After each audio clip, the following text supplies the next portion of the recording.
Pourquoi cherche-t-on l'approbation des autres si au fond de nous, nous savons que nous sommes une bonne personne? Pourquoi est-ce si important de satisfaire aux exigences que la société nous impose? Les gens jugent si facilement, si gratuitement.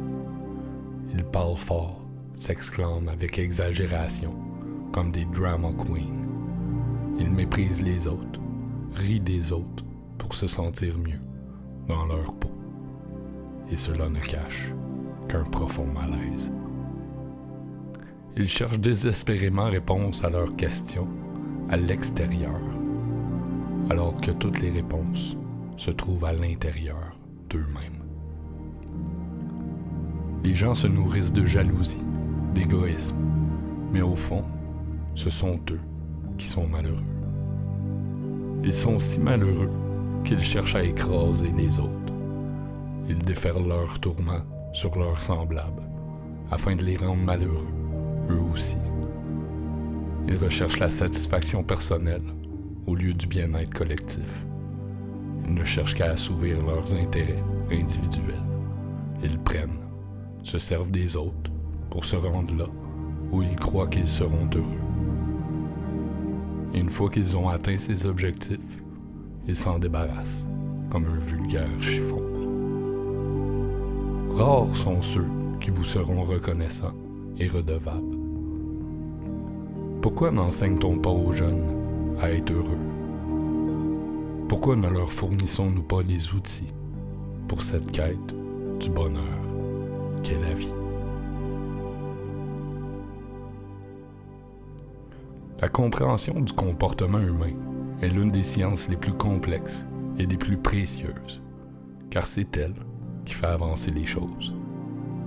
Avec le temps, j'ai appris à étudier les gens, à les analyser, leur langage corporel, les émotions refoulées, les types de personnalité. J'ai appris à lire derrière le silence qui les habite. J'ai fini par comprendre que les fréquences influençaient le comportement humain, qu'elles organisent la matière. Alors pourquoi ne pas les utiliser à bon escient? Pourquoi ne pas être en harmonie avec la nature qui nous entoure? Les cours de philosophie, ça devrait commencer à la maternelle. Non pas au cégep, une fois que les jeunes sont déjà sculptés. Si l'on attend trop tard avant d'enseigner la philosophie, les valeurs qui seront ancrées en eux seront accrochées si profondément que nous allons n'avoir que plus de difficultés à les vaincre. Comme dirait Shakespeare, le monde est une grande pièce de théâtre où tous jouent la comédie. Tous portent des masques et souvent, ils changent de masque. Ils réagissent différemment face à certaines situations ou avec les personnes avec qui ils interagissent.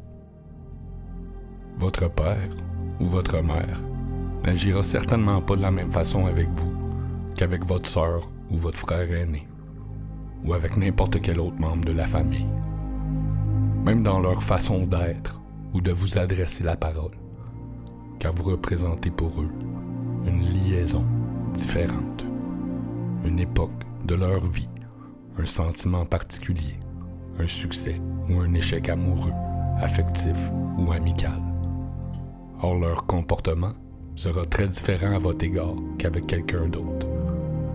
C'est de ces masques dont je vous parle. À chaque fois que votre père vous regarde ou qu'il vous adresse la parole, il se souvient inconsciemment qu'à cette époque de sa vie, il devait faire du temps supplémentaire à l'usine pour subvenir aux besoins de sa famille. Et il déferlera sur vous toutes ces années de dur labeur et de sueur en une seule réaction. Pour certains, vient un temps dans votre vie où vous devez devenir plus mature que vos parents ou vos amis et tourner votre langue dans votre bouche pour éviter les conflits. Car ils sont souvent attachés à de vieilles mentalités ou à des idées préconçues, par exemple. Comprenez que chaque individu est différent, qu'il a un passé différent du vôtre, un vécu différent, qu'il a grandi dans un environnement différent, avec des gens différents. Il ne peut donc pas vous comprendre en l'espace d'un instant. Par exemple, si quelqu'un vous coupe au volant de votre voiture ou qu'il fait une manœuvre dangereuse, avant de juger cet individu ou de vous mettre en colère devant une telle situation, dites-vous, peut-être a-t-il reçu un coup de fil et que sa femme est à l'hôpital. Ou peut-être son père est-il décédé hier et qu'il est encore sous le choc de l'émotion. Cela n'expliquera en rien son manque de conduite et de contrôle personnel, mais il vous aidera à y accorder une perception différente. Il est important de comprendre que derrière chaque action, il y a un contexte et une intention. Soyez sûr de ne pas interpréter les intentions de certains au premier degré ou de les prendre hors contexte. Car à première vue, cela peut parfois sembler cru, drôle ou dépourvu de sens, alors qu'en fait, c'est tout le contraire. Il est triste que les grands esprits de ce monde doivent choquer, brusquer ou faire rire d'eux-mêmes afin de provoquer le changement. Pourquoi lorsqu'on prononce des paroles de sagesse, on a de la difficulté à se faire entendre? Pourquoi les grandes chaînes télévisées ne donnent-elles pas un micro aux haut-parleurs du progrès? Les gens sont désintéressés, car ils ne veulent pas faire d'efforts. C'est plus facile de s'envoyer promener. Ils préfèrent les drames, les guerres, le suspense, les sensations fortes, rire et se moquer des autres. Ils nourrissent leur estime en se basant sur le malheur des autres. Ils préfèrent se dire « Il y a des gens pires que moi ». Ainsi, ils se complaisent dans leur médiocrité. C'est plus satisfaisant de se gonfler l'ego que d'essayer d'aider les autres ou de les rendre heureux. Dans ce monde, on nourrit l'esprit égoïque. Comme on dirait en bon québécois, c'est le paradis des fraîchiers ici. Les gens sensibles, compatissants, sincères ou authentiques n'arrivent pas à trouver leur place dans cette société. Ils ont beaucoup de difficultés à se frayer un chemin parmi tous ces égos surdimensionnés. Ils se sentent comme une brebis qui marche parmi les loups.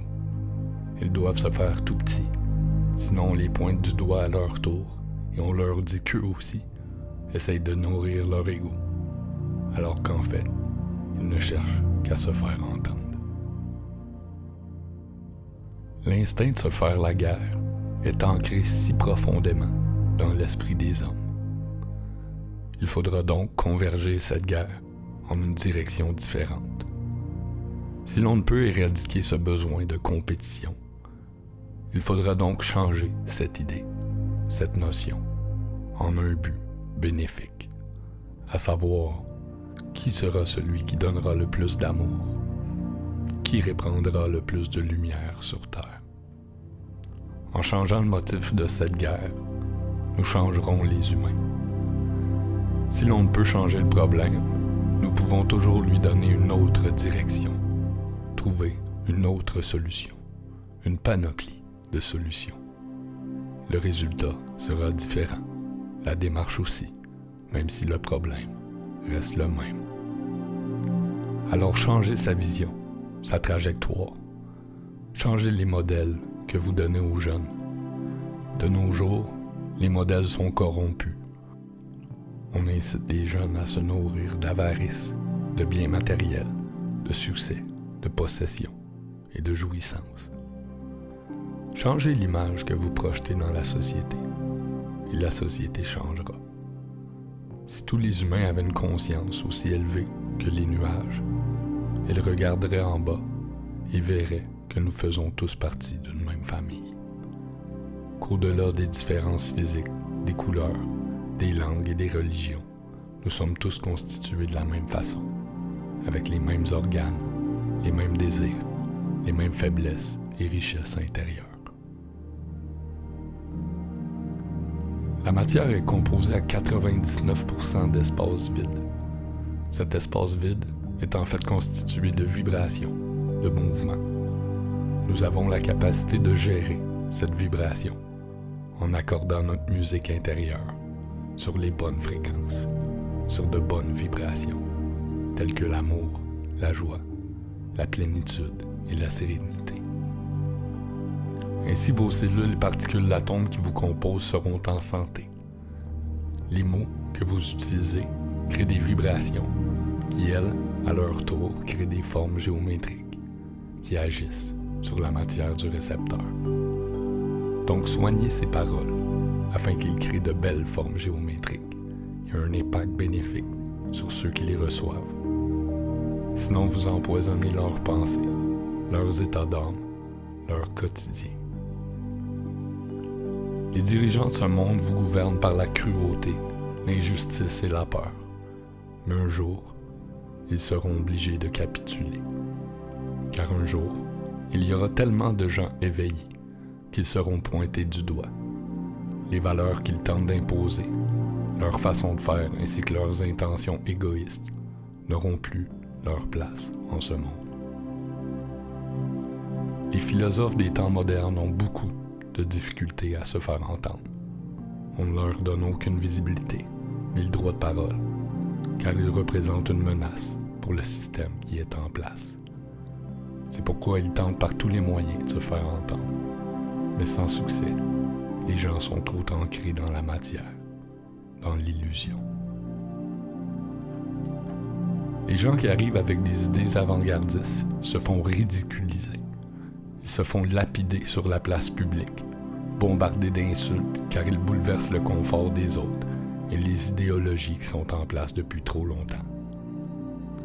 L'humanité n'arrivera à rien s'il continue d'engraisser de vieilles mentalités. Nous sommes loin du progrès. Plus que l'humanité évolue, plus qu'elle s'enfonce plus bas dans la matière, plus qu'elle s'attache aux apparences, aux biens matériels, à la technologie qui ne fait que les éloigner des sphères spirituelles beaucoup plus élevées. Plus que l'humanité croit évoluer, plus qu'elle régresse, qu'elle devient primitive. Elle ne cherche qu'à étancher sa soif de satisfaction personnelle, plutôt de se contenter de ce qu'elle a déjà et de puiser leur force dans la nature qui les entoure.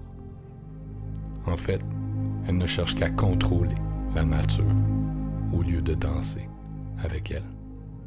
Elle tente de dominer les autres espèces, les animaux, en se croyant supérieurs à ceux-ci. Mais en fait, ce sont les seuls à se comporter comme des bêtes.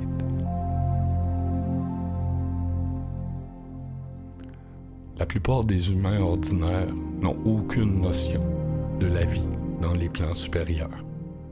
Ils s'en tiennent à la 3e dimension, croyant que c'est la seule réalité qui existe. Métro, boulot, dodo. Ils sont endormis. Ils font partie de cette roue économique, de ce système d'esclavagisme qui est en place, sans chercher à comprendre ce qui se passe au-delà des occupations quotidiennes. Ils se sont accoutumés à la routine. Ça les sécurise. S'ils comprenaient qu'ils ne sont en fait que des marionnettes des gens qui, eux, vivent chaque jour leur existence dans des paradis fiscaux, ils se diraient sans doute « Hey, moi aussi, je veux vivre ma vie pleinement et faire tout ce dont j'ai envie. D'être en vacances tous les jours, sans être obligé d'être enchaîné à ce bureau. » Travailler ne devrait pas être une corvée interminable en attendant la fin de semaine. Chacun devrait avoir la chance de s'épanouir dans une profession qui les anime, qui les motive, qui leur permette de se surpasser. Ainsi, ils seraient dévoués à la tâche plutôt que d'avancer à reculons. Au cours de ma vie, je me suis donné corps et âme dans le but de bâtir un meilleur système.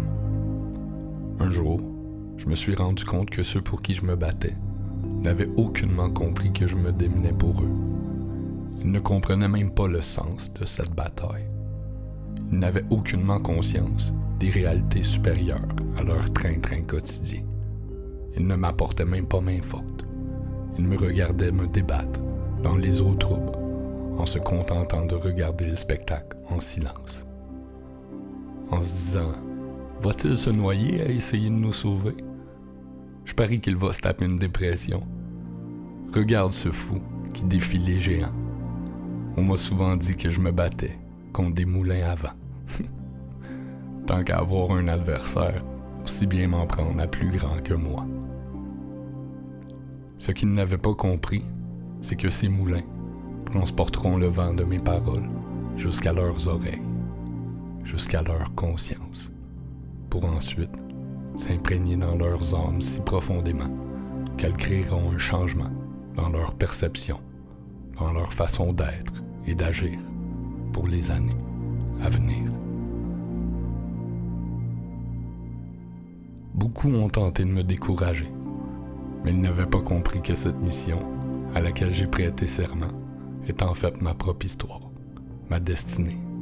Cette lutte, c'est mon combat, et en aucun cas, je ne baisserai les bras. Même si parfois j'ai, moi aussi, quelques remises en question ou l'impression de pédaler dans le vide. C'est beaucoup plus difficile de bâtir que de détruire. Les obstacles sont innombrables, surtout lorsque l'on tente de bâtir quelque chose d'invisible, avec des briques de pensée et des valeurs en guise de mortier. Beaucoup s'amusent à détruire les châteaux de sable que les rêveurs tentent de bâtir. C'est satisfaisant pour eux de démolir d'un seul revers de la main les rêves que d'autres ont mis des années à construire. Regarde cette fourmilière que des milliers de fourmis ont mis des mois à l'œuvre. Regarde sa complexité, leur ingéniosité, et bien d'un seul coup de pied, je peux l'écraser. Ce que les gens n'ont pas compris, c'est que ce sont eux, les fourmis, qu'ils sont les jouets de leurs instincts, de leurs désirs et de leur cupidité. Sans doute qu'un jour, ils se rendront compte qu'en fait, c'était eux, les marionnettes. Mais ce jour-là, il sera trop tard pour réparer toutes ces vies qu'ils auront méprisées à leur fin personnelle. Ne soyez pas le jouet de ces entités qui vous gouvernent. La jalousie, la colère, le pouvoir. Sachez reconnaître sous quelle de ces entités vous êtes sous l'influence, avant d'agir ou de prononcer des mots que vous pourriez regretter. J'en ai moi-même fait l'expérience, à plusieurs reprises, et avec beaucoup de honte. J'ai dû apprendre à m'excuser, à pardonner et à admettre mes torts. Et ce n'est jamais rien de bien réjouissant. Par contre, cela nous fait évoluer et grandir. Personne ne perd. Lorsque l'on perd, on gagne quelque chose de plus grand que la victoire. Un jour, j'ai compris que ce qui me rendait le plus heureux était de répandre la joie autour de moi, de rendre les gens heureux, de les faire rire, de leur apporter un soutien, même si cela oblige souvent à se ridiculiser soi-même, à faire le clown et à sortir le Charlie Chaplin qui sommeille en moi. Parce que pour se sentir bien, la majorité des humains ont besoin de se sentir supérieurs à vous. C'est tellement triste d'être obligé de se rabaisser à ce niveau pour éveiller les gens par l'humour, la chanson et l'autodérision. Il y a un vieux dicton qui dit que les princes et princesses des plans supérieurs s'incarnent ici dans la misère, qu'ils n'ont aucun titre honorifique, qu'ils doivent faire partie du peuple pour comprendre leur tristesse, leur souffrance, afin de les faire avancer et de les aider à évoluer. Les gens sont tellement accoutumés à la violence et aux guerres qu'ils ont oublié d'aimer. Ils ne savent plus comment. Ils ont peur de l'amour. La société agit de la même façon que les parents. Ils font l'amour en silence, dans le noir, lorsque les enfants sont couchés. Mais ils se mènent la guerre tout le reste de la journée. Et nous, guerriers de lumière, nous sommes tourmentés, déboussolés par le bruit des hommes qui se querellent. Nous n'arrivons pas à se faire une place, à se fondre dans la masse, face à tant d'injustice et de non-sens. De nos jours, les parents sont tellement pris dans l'engrenage qu'ils n'ont même plus la chance d'éduquer eux-mêmes leurs enfants. Vite, vite l'autobus! Les enfants passent 8 heures par jour à se faire brainwasher d'un ramassis de conneries. On leur apprend à compter de l'argent, à répondre à l'autorité. On en fait des militaires et des robots. Ils sont conditionnés. Le côté créatif et l'imagination n'a pas sa place dans les établissements gouvernementaux. Le système d'éducation qui est en place ne fait qu'étouffer leurs rêves d'enfants. Ensuite, la garderie, les devoirs, les cours de gymnastique, le souper, le bain et allez hop, dodo. Les parents achètent la paix en offrant une tablette, un jeu vidéo, au lieu de passer du temps de qualité avec eux. En fait, vous n'accordez peut-être qu'1 heure ou 2 par jour, tout au plus, à vos enfants. Ainsi, ils ne grandissent pas avec les valeurs que vous leur avez transmises, mais plutôt avec les exigences que la société leur impose. Les relations hommes-femmes sont pratiquement les mêmes. Il est toujours question de jouer au chat et à la souris. Si vous démontrez trop d'intérêt ou d'attention à la personne désirée, elle se sauvera en courant. Et à l'inverse, si vous êtes trop indépendant, elle se sentira délaissée. C'est un jeu de séduction et d'indépendance qui n'est nullement basé sur la confiance. Les oiseaux et les animaux agissent de la sorte. Ils font une petite danse, affichent leurs couleurs, roucoulent ou tentent de montrer leur supériorité. Ils se gonflent le torse comme des gorilles ou défient le mâle alpha. La société est littéralement une meute de loups. Et les humains préfèrent se dire que l'homme est un loup pour l'homme, plutôt que de renverser la hiérarchie et de changer ses principes fondamentaux. George Orwell avait vu juste dans La ferme des animaux, et malgré le succès de son œuvre, rien n'a changé depuis. À croire que les gens n'enregistrent pas les leçons qu'ils tirent de la vie. Ils lisent pour lire, sans prendre de notes, sans tenter de mettre en œuvre dans leur vie quotidienne les connaissances qu'ils ont acquises. En fait, ils acquièrent des connaissances seulement pour prouver aux autres qu'ils sont plus instruits ou intelligents qu'eux, même s'ils n'ont rien compris des enseignements qu'on leur a transmis. Si quelqu'un prononce des paroles de sagesse, alors on s'empresse de remettre leurs paroles en question, de défier leur sagesse ou d'ajouter un petit quelque chose pour avoir le dernier mot, ce qui en fait ne fait que confirmer qu'ils s'induisent eux-mêmes en erreur. Les gens cherchent à avoir raison, plus que tout, même si leurs idées sont faussées ou erronées, ils ne seront pas capables de l'accepter. L'orgueil est plus puissant que leur logique. Les compliments ou l'approbation des autres se font très rares. Si vous proposez une nouvelle idée, attendez-vous à la critique et non pas au compliment.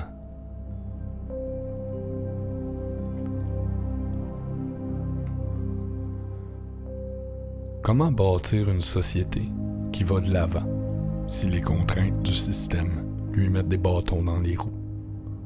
Les protocoles et fonctionnalités, le professionnalisme ne cessent de mettre un frein à l'évolution, au progrès. Trop d'étapes à franchir, trop de formulaires à remplir avant qu'elles ne se perdent dans le courrier. Voilà le but des dirigeants. Décourager les citoyens. Au 9e round, ils s'épuiseront. Il en va de même pour les manifestations ou les changements sociaux. Si vous tentez d'attraper des bandits, pensez comme un bandit. Lorsque l'on a assez d'argent pour s'acheter une Lamborghini tous les jours, qu'est-ce qui vous allume? Le pouvoir, la soif de pouvoir contrôler les gens. En ce moment, les dirigeants sèment la zizanie dans la société via les médias, les publicités et les produits que vous consommez. Ils vous regardent vous entretuer de par la fenêtre de leur chambre d'hôtel 5 étoiles. Et pour eux, c'est plus divertissant de voir une armée de corps policiers matraquer les travailleurs et les honnêtes citoyens que de regarder un gala de boxe ou un match du Super Bowl. Au niveau artistique et divertissement, les gens sont tellement blasés par l'ordinaire qu'ils préfèrent l'absurdité et l'incohérence au réalisme. Bref, mieux vaut dresser un tableau désordonné, comme un Picasso, que de mettre la vérité sur papier. Vivre dans un mensonge illusoire, c'est beaucoup plus facile que d'accepter la réalité dans laquelle nous vivons. Ainsi, on peut se perdre dans une supercherie d'improbabilité au lieu de faire face à la réalité.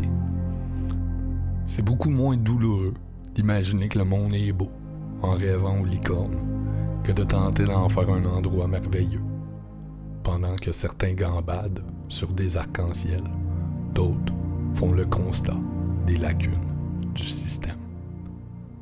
Sachez que ceux qui feront avancer cette société ne sont pas ceux qui s'imaginent que le ciel est rose et que la mer est bleue, mais plutôt ceux qui ont mis le doigt sur le problème et qui en ont fourni les solutions.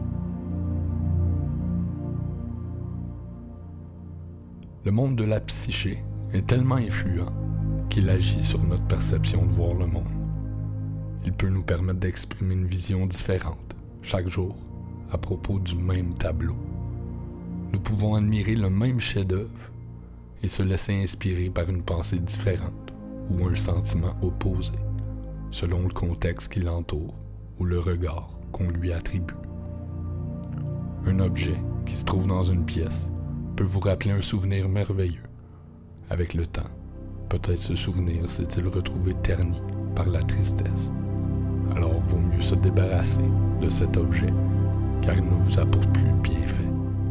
Donc l'environnement dans lequel vous vous trouvez et les objets qui vous entourent ont une influence sur vos pensées.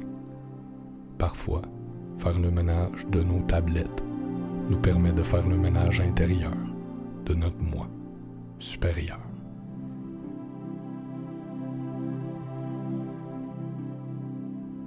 Je vous dresse un tableau psychologique de notre société. Une blonde, platine, au gros sein, une Mercedes, un yacht et une villa à Beverly Hills. Voilà le modèle de notre société actuelle. Le rêve américain, les dollars qui tombent du ciel, comme si la fortune pouvait régler tous les problèmes. Les gens vous collent une étiquette, ils vous attribuent un statut social en fonction de votre compte de banque. Plus que nous avons d'argent, plus que ce symbole de réussite, alors qu'en fait, c'est tout le contraire. Avoir beaucoup de likes, de followers, de fans ou de prétendants n'est pas synonyme de réussite. La célébrité, le glamour, l'argent, mais à quel prix? Rien de tout cela ne vous suivra dans l'au-delà. La plupart des artistes cherchent le succès à tout prix. Pour ma part, mon but a toujours été de passer des messages. Lorsque je voyais que l'une de mes vidéos devenait virale pour les mauvaises raisons, je le supprimais. Soit parce que le message était mal interprété, ou parce qu'il provoquait un débat cinglant entre les internautes. Devrait-on réellement porter le visage de la perversion pour devenir un emblème de notre société? À n'en croire les revues à potins et la diffusion médiatique, oui. Mais il y a cette petite voix intérieure qui me dit « Ne sois pas si cupide. L'image et les idées que tu projettes sont bien plus grandes que la gloire personnelle. Il est beaucoup plus important de se battre pour une cause que pour soi-même. Enfin, là, et là seulement, votre existence prendra tout son sens. »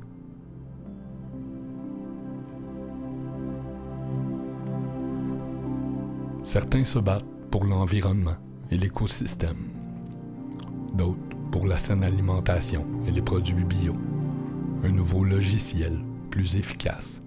Tous ont leur raison d'être. L'important, c'est de se fixer un but, un objectif, un motif. Maintenant, essayez de faire la même chose au niveau collectif. Essayez de vous fixer un but social, commun, Et ce but devrait être bénéfique pour tous les êtres vivants, que ce soit un arbre, un animal ou un individu.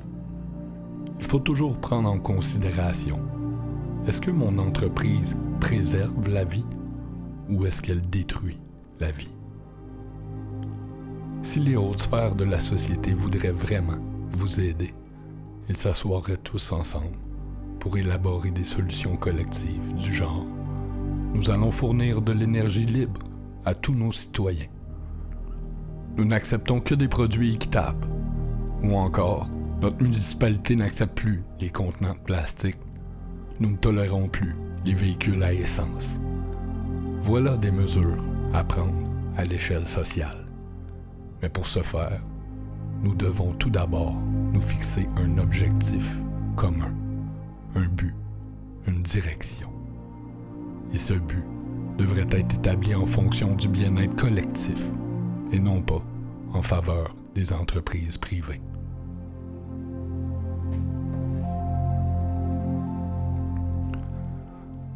Un jour, j'ai fait un test. Je me suis déguisé en tortue ninja pour aller faire de l'épicerie. Les gens me souriaient, ils m'adressaient la parole, me lançaient un « Kawabunga » en passant. Les enfants étaient émerveillés de voir une vraie tortue ninja faire la file au supermarché. En l'espace de 45 minutes, j'ai fait sourire au moins 20 personnes. Je me suis dit, les gens me regardent comme si c'était moi qui étais fou. Mais en fait, leur vie semble si monotone, si ordinaire. Donc vous voyez, il ne suffit pas de grand-chose pour casser la routine. Par la suite, j'ai pris l'habitude de me déguiser pratiquement tous les jours pour aller faire les courses. Je faisais rire tout le monde, la dame à la commande à l'auto, la caissière au dépanneur. Je mettais un peu de baume sur leur cœur, un peu de bonheur dans ce chaos dit civilisé. Même qu'en marchant sur le bord de la route, je me suis dit « Mais pourquoi cette dame sourit-elle ainsi au volant de sa minivan? » Ah oui, c'est vrai, j'avais oublié que j'étais costumé. C'est ainsi que l'on propage la lumière et l'amour autour de soi. Et c'est exponentiel. Certes, plusieurs vous regarderont sans doute de la tête aux pieds, de manière hautaine. Mais ces gens-là sont malheureux. Ils ont oublié de jouer comme des enfants. À ce moment, je me suis dit, le monde serait tellement plus jovial si à tous les jours, les gens se costumaient au lieu de s'habiller. Tous seraient colorés, plus personne ne porterait attention aux différences, aux complexes physiques ou aux apparences.